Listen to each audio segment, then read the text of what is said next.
आज हम drama serial शेर के बारे में बात करेंगे। फजर शेर के तमाम टेस्ट दोबारा करवाती है और रिपोर्ट्स देखने के बाद फजर डॉक्टर अंगूनवाला से कहती है कि इसके ब्लड में कुछ ऐसे जरासीम पाए गए हैं जो चोट की वजह से नहीं बल्कि गलत मेडिसिन देने की वजह से हुए हैं। फिर फजर डॉक्टर अंगूनवाला से दरख्वास्त करती है कि आप मुझे एक मौका दें, मैं शेर का ट्रीटमेंट अपने तरीके से करना चाहती हूँ।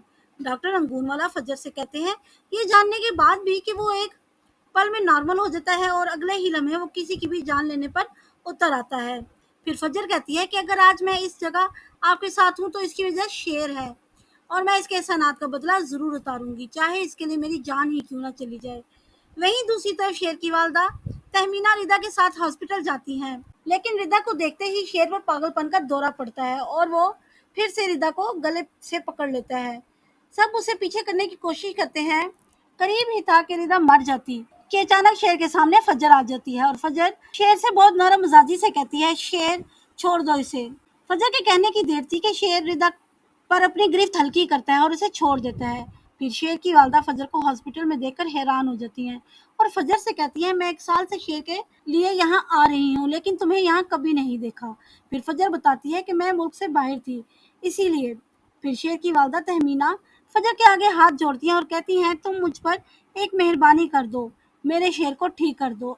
आज पहली बार मैंने देखा कि तुम्हें देखने के बाद शेर नॉर्मल हो गया, वरना जब भी शेर पागलपन की वजह से किसी को मारने की कोशिश करता तो उसे नॉर्मल करने के लिए इलेक्ट्रिक शॉक्स लगाए जाते थे।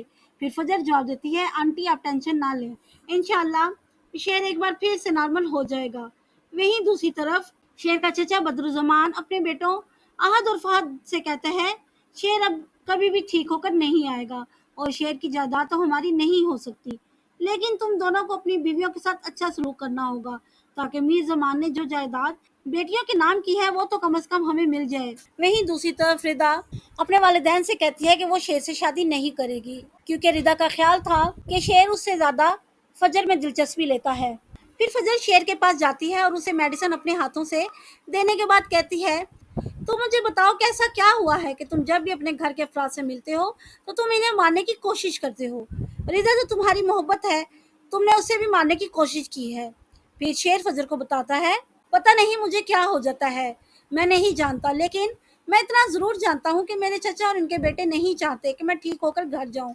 मेरे वालिद की मौत की वजह और मुझे यहाँ तक पहुँचाने में उनका हाथ है। फिर फजर शेर के कज़न फहद के बारे में तो पहले ही जानती थी कि वो किस कदर घटिया इंसान है। शेर फजर को देखते हुए कहता है, डॉक्टर सोचते भी हैं। फिर फजर मुस्कुराकर कहती है, तुम बहुत जल्द ठीक हो जाओगे।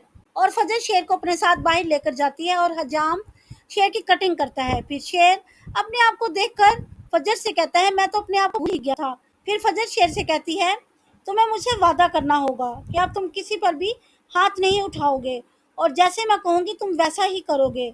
शेर मुस्कुराता है और कहता है, मैं तो शेर हूँ और शेर तो अपनी मर्जी करता है। अगर वीडियो पसंद आए चैनल को सब्सक्राइब और वीडियो को लाइक एंड शेयर करना मत भूलिएगा। शुक्रिया।